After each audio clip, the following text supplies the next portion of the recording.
بسم الله الرحمن الرحيم. مشاهدينا متابعينا متتبعي قنوات الرياضية، أسعد الله أوقاتكم وأهلا ومرحبا بكم. رياض الجيلاني يحييكم ويسرني أن أكون معكم حاضرا في قمة ولقاء الكبيرين، القمة المنتظرة التي تجمع الهلال والاتحاد.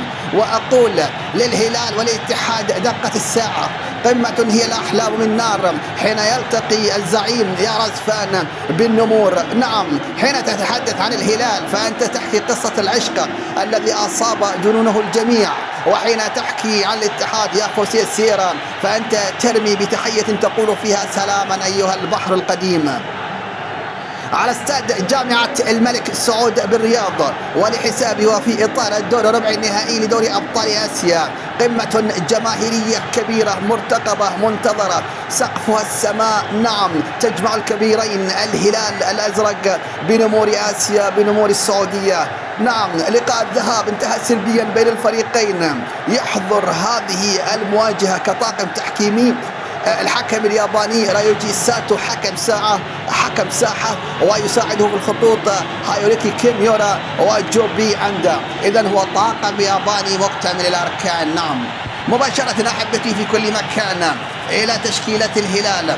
البداية مع عبد الله المعيوف بحراسة المرمى، خط دفاعي مكون من ياسر الشهراني، علي البليهي، يانغ هيون سو، محمد البريك، سلمان الفرج، محمد كنو. خط وسط ميدان أمامهم سالم الدوسري، جيفينكو، كاريو وغوميز، والقيادة الفنية للسيد رازفان. فيما يحضر فواز القرني في حراسة مرمى الاتحاد، أمام خط الدفاعي مكون من حمدان الشمراني، زياد الصحفي، عبد المحسن فلاتة، سعود عبد الحميد. أمامهم فيتشيو، لويس خيمينيز، خالد السميري، عبد الإله المالكي، كارلوس فيلانويفا ورومارينيو، والقيادة الفنية للسيد خوسي سيرا. لحظات أحبتي في كل مكان وتبدأ هذه القمة المنتظرة الكبيرة.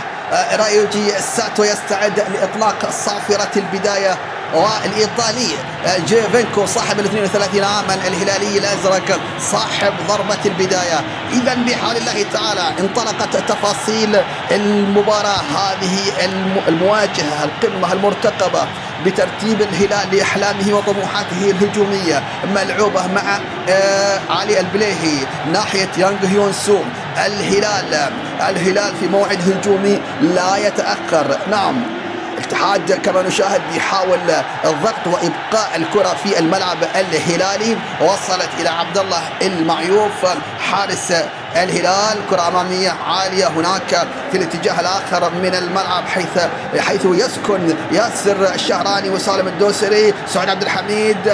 الاتحاد لا يتأخر في الولادة الهجومية، محاولة الانطلاق ولكن إبعاد من جانب ياسر الشهراني. وصلت إلى كاريو، الله، في حوار سريع مع حمدان الشمراني، وخطأ لصالح كاريو.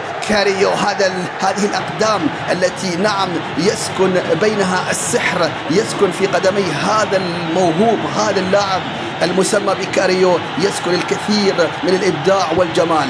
الهلال مرة أخرى يحاول كتابة بيانه الهجومي مبكرا بمحاولة الوصول إلى شباك الحارس فواز القرني. البريك مرة أخرى ناحية كاريو. شوارع الهلال الهجومية يا سادة لا تنام. العودة إلى عبد الله المعيوف، وكما نلاحظ حين يعجز الهلال في اختراق خطوط الاتحاد يتم اللجوء الى الحارس عبد الله المعيوف لكرات اماميه عاليه ناحيه ياسر الشهراني وسالم الدوسري، كره ملعوبه اماميه عاليه ناحيه غوميز، عادت وصلت لمحمد البريك. الهلال يحاول ان يخترق، ان يتوغل، محاوله الان لصالح البريك، ولكن خالد السميري حاضر وموجود، اتلعبت لصالح حمدان الشمراني. الهلال لا يمزح يا ساده حين يتعلق الامر برغبه الوصول الى شباك فواز القرني، وخطأ لصالح الهلال. نعم، ضجيج هجومي هلالي لا يتأخر، ضجيج هجومي هلالي، ولا شيء يثير الروح الهلالية سوى هذا التحضير الهجومي الهلالي الذي عرف عن زعيم آسيا. حمدان الشمراني في مهمة لن تكون سهلة في مواجهة أو ملاحقة كاريو المبدع، كاريو الذي يسكن الجهة اليمين بالنسبة للاتحاد، وخطأ لصالح الهلال أو خطأ لصالح الهلال، والتنفيذ من خيارات واختيارات اللاعب جيفنكو فواز القرني في توجيه حائط الصد لمتابعة هذه الكرة لصالح الهلال والخطأ لصالح الهلال. مواجهة تجعلك ترى الأرض جميلة ولو كنت تراها من ثقب إبرة حين تتابع الاتحاد والهلال.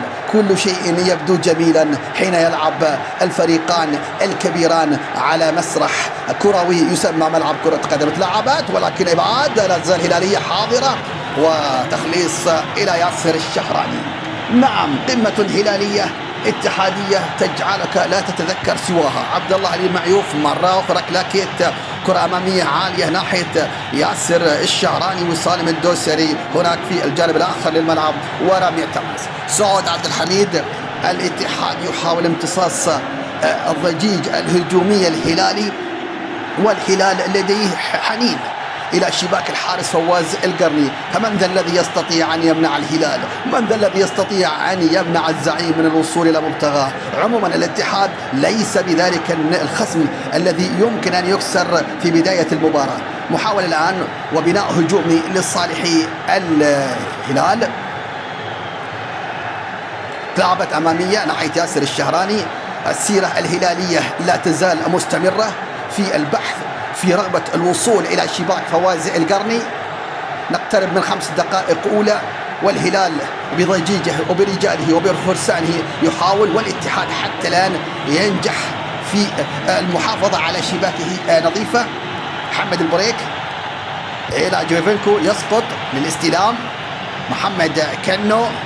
هلالية لعبت لسالم وسلمان الفرج. محمد البريك ناحية كاريو بالمهارة. نعم، وجد كنو الله على اللمسة، الله على التمرير والفكرة الجميلة، ولكن التصدي دفاعي اتحادي. تعود مرة أخرى لجيفينكو.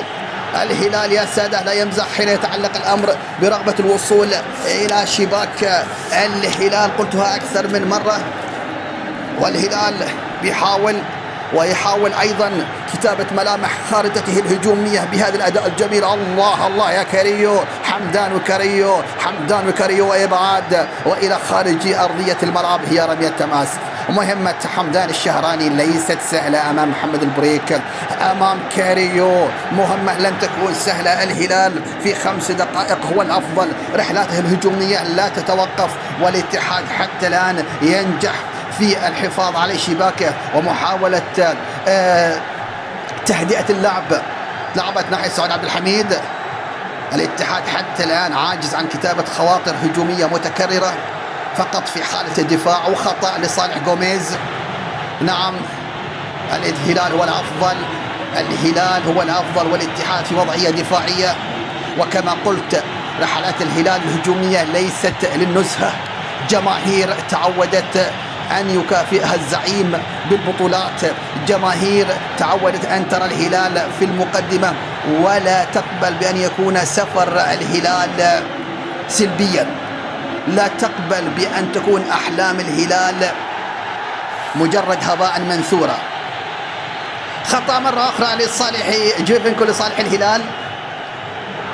الاتحاد الذي كتب ذات يوم أول حروف اسمه على طرف سهم أطلق صوب المستحيل الآسيوي يواجه الهلال في حالة دفاعية. الاتحاد الذي كان أجمل أسماء الأندية السعودية في 2005 في فترة تصيد فيها الاتحاد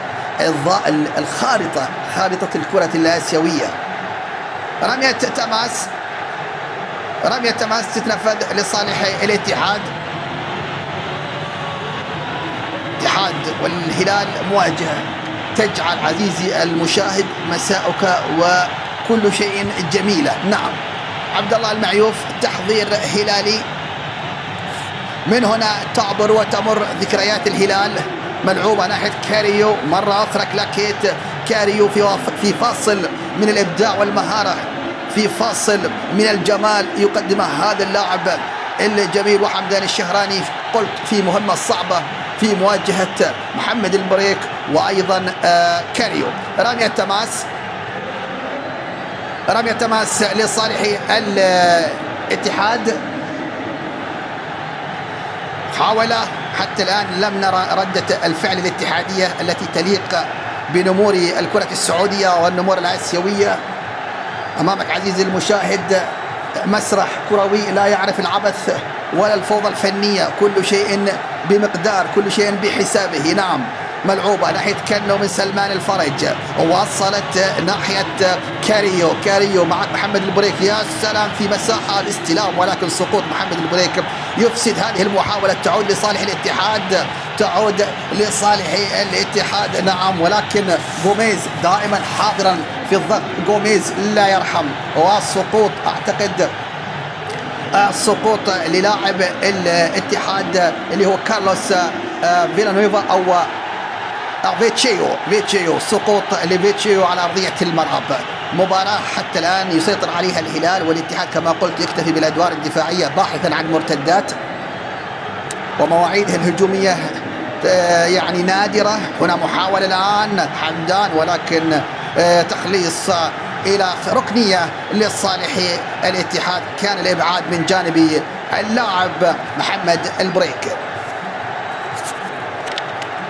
نقترب أعزائي المشاهدين من 10 دقائق الأولى، وحتى الآن الهلال استطاع